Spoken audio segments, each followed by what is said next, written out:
Hello. Welcome to my SCP reaction videos that are very, absurd. Like today, SCP-2197. Store class. Is it a store that's a class or a class that's a store? I feel so dumb. Good afternoon, everyone. My name is Dr. Miller, and the SCP we're going to be looking at today is SCP, Acceptable Risk to Containment. Description: SCP-2197 is a one-story structure located in Maine, an unincorporated township between U.S. Route 1 and the Atlantic coast. The words Anziano's Curio Shop are etched in stylized lettering on a large storefront window displaying what appear to be various second-hand goods. Individuals traveling by motor vehicle in or near experience a greater than expected rate of mechanical difficulties, GPS malfunctions, flat tires, unexpectedly low fuel, and loss of cellular reception. Affected motorists frequently seek assistance and while delayed, they often enter SCP-2197 due to its location.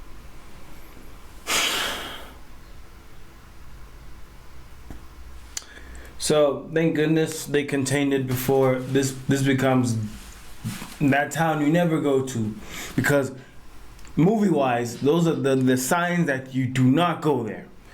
Your car has issues, you don't have a signal, your phone doesn't work properly, your GPS cannot track you. I want to keep going. I'd rather push my car if I'm in a freaking bike. You know what? I'm human. I get desperate. So let me not talk like I'm special here. Like I'm nah. We keep going, you know. Even if that town is the township's only mechanic and its only lodgings. Residents and the surrounding area do not appear to experience these travel-related difficulties, and will sometimes obliquely warn those affected away from SCP-2197. Yay. Foundation personnel briefed on SCP-2197 also appear to be unaffected.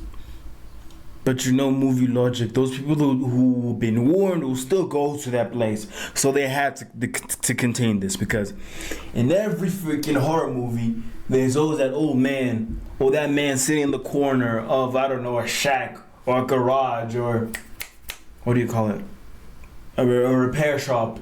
You know, he's just there, just sitting there on his rocking chair or just smoking like, hey, don't go there, boy. And you still go there. Affected by this phenomenon. Site 11's Shamanic Analysis Unit has concluded that the effect targets only unsuspecting individuals. Unsuspecting. Those entering SCP-2197 are greeted by a humanoid entity resembling a stooped elderly man in an apron, designated SCP-2197-1. The entity will introduce itself as Mr. Anziano, engage in small talk, and encourage the visitor to browse. If an individual expresses interest in an item, SCP-2197-1 will speak highly of the effort involved in its manufacture and the good character of its maker, often remarking that he tried his best. Most items purchased from the shop display anomalous properties.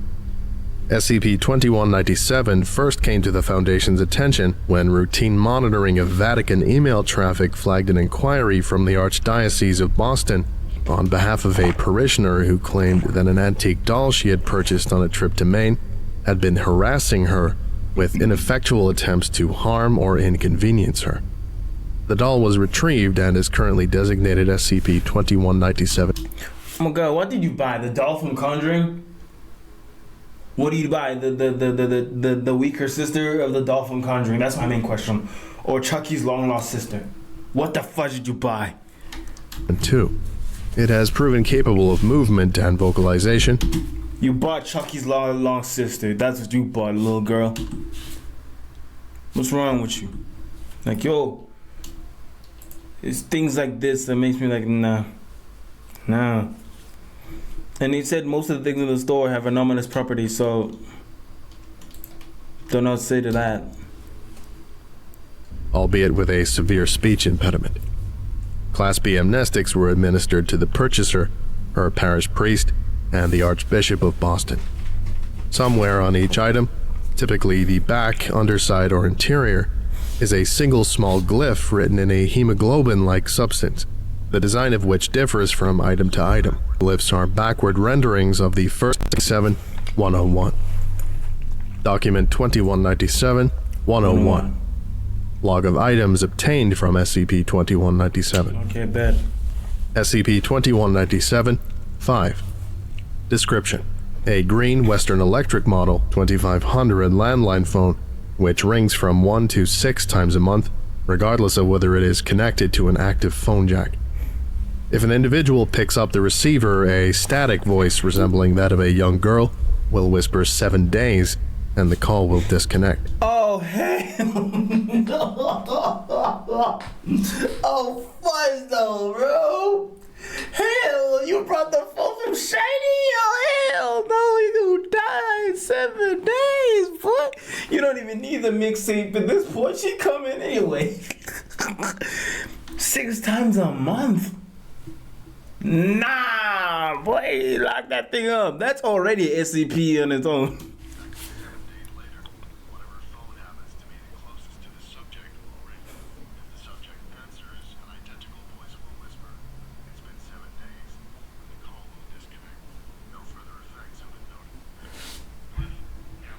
Oh, okay, I guess she just called this time. She's not really coming. She's just pranking. Exactly 7 days later, My bad. whatever phone My bad. happens to be the closest to the subject will ring. If the subject answers, an identical voice will whisper, "It's been 7 days," and the call will disconnect. No further effects have been noted. Glyph, Gamel minus. SCP-2197-10. Description: an irregularly shaped concave object, with several notches in its outer rim, apparently made of clay containing flecks of ash. When any individual with a history of tobacco use who has not consumed any form of tobacco since the last full moon comes within approximately 6 meters of the item, a lit cigarette emerges from the item and slides into one of the notches, with the filter side pointed toward the individual. These cigarettes are reported to possess an intensely unpleasant smell and taste.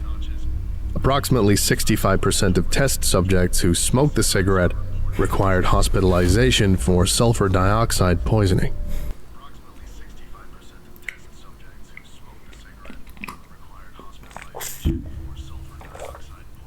Yep. In all such subjects, the traumatic experience caused an extreme aversion to subsequent tobacco use. Glyph, Gamel minus. So basically, this thing manifests a blunt or a cigarette and says, "Smoke, my nigga." Smoke. This will be your last smoke. Nah. SCP-2197-13. Description: a poorly constructed birdhouse with no known anomalous properties. Glyph, Wall. That's it? That's it? A poorly constructed birdhouse with no... Okay. Oh, did you even put a bird in there? Did you even put an egg in there? That's the main question now I have.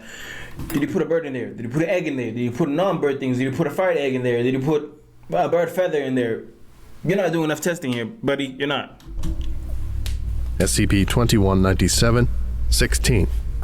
Description: a small antique desk lamp operated by a toggle switch at its base, with the on and off positions labeled.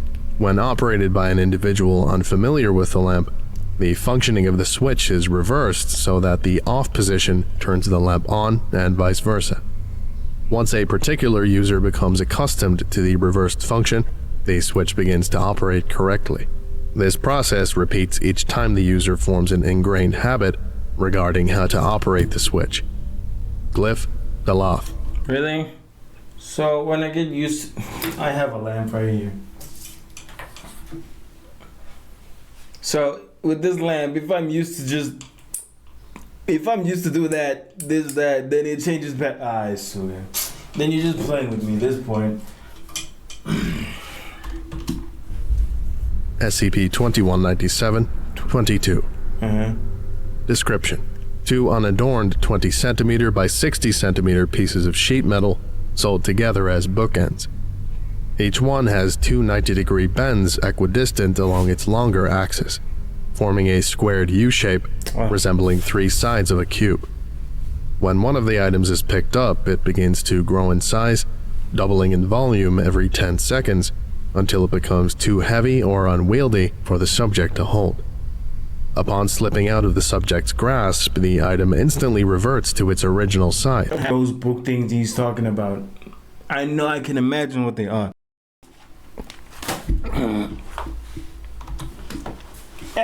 Give me a second here. When you go to the library, they have like metal things where you can put in between these things like this, 90 degrees, what, right? So when you turn them, when you turn them around, let me put these books away. Oh, these things are heavy.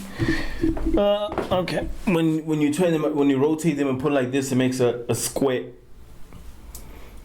But when you so basically they hold the books right together, but when you turn them around, they make a square.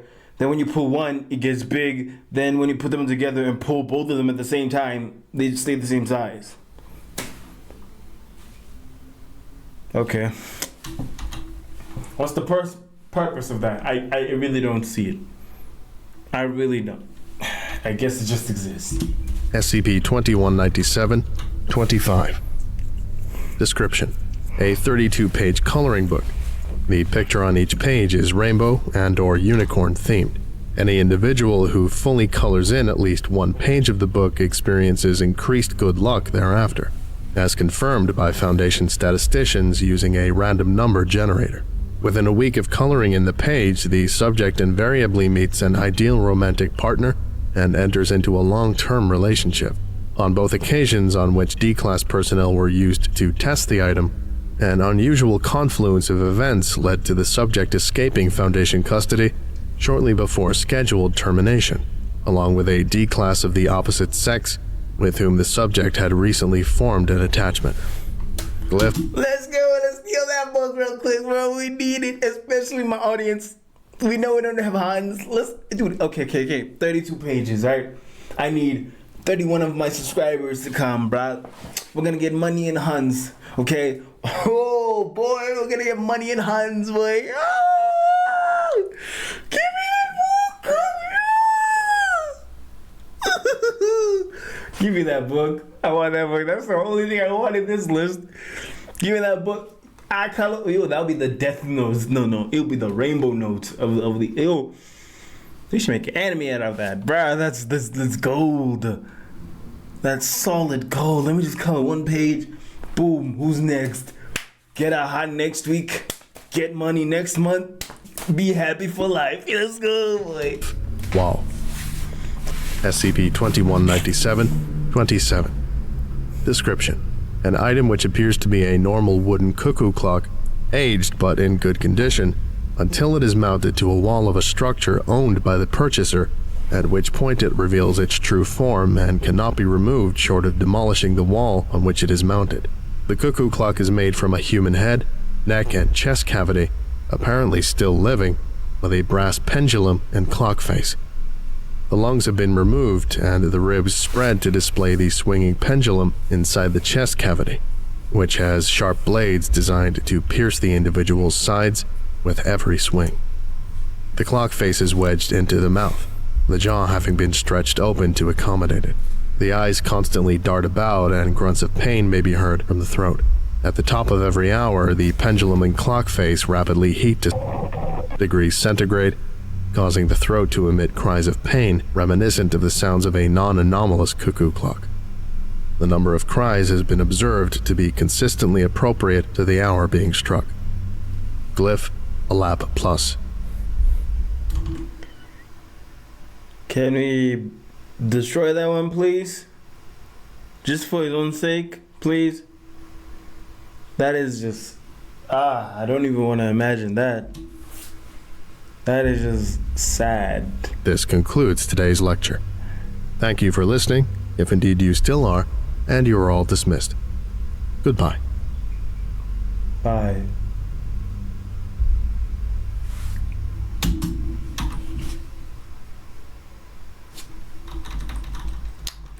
Well, anyway, we're gonna get her there. We're gonna get that coloring book, and we're gonna buy my enemy that telephone and leave it in his house. Okay, that's what they're freaking doing. Well, bruh, if it's me and my homies, okay, if I bring in my homies, it's just the four of us, right?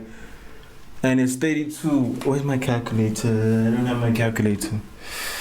I don't. My phone is there. So 32 divided by 4. That's enough pages. I only need 2 pages.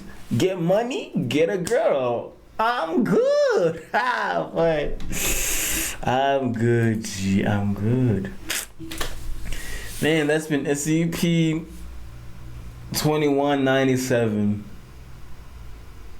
The old man in the shop who's SCP 2197/1. He cool. No problem with him. No complaints about him.